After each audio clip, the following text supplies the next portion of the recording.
جناب عبداللہ ابن مسعود نے سوال کیا رسول اللہ سے، اللہ کے رسول ای العمل افضل، افضل ترین عمل کون سا ہے، بہترین کام کون سا ہے؟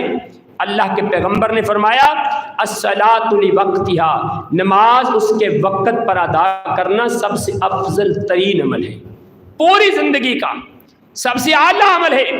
ثم حج، اللہ کے رسول پھر عمل کون سا اچھا ہے؟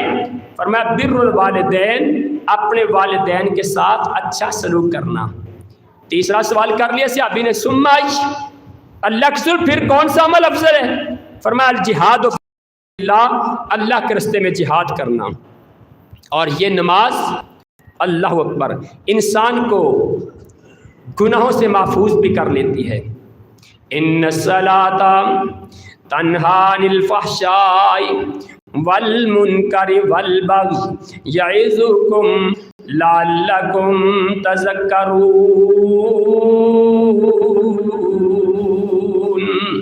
لوگوں، نماز تمہیں بے حیائی سے روکتی ہے، برائی سے روکتی ہے، نماز تمہیں اللہ کی طرف آنے کا حکم دیتی ہے، رب العالمین تمہیں اس کی نصیحت کرتا ہے، شاید کہ تم نصیحت حاصل کر جاؤ۔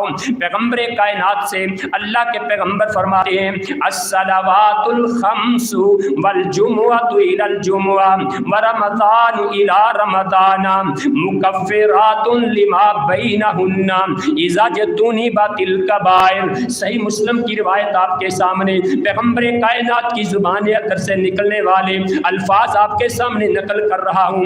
اللہ کے پیغمبر فرماتے ہیں ایک نماز سے دوسری نماز تک اللہ انسان کے گناہوں کو معاف کر دیتا ہے، ایک جمعے سے دوسرے جمعے تک انسان کے گناہ معاف ہو جاتے ہیں، ایک رمضان سے لے کے دوسرے ماہ رمضان تک انسان کی غلطیاں معاف ہو جاتی ہیں۔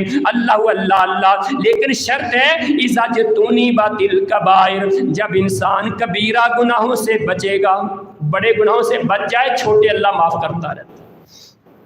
بڑے گناہ کیا ہے بھئی؟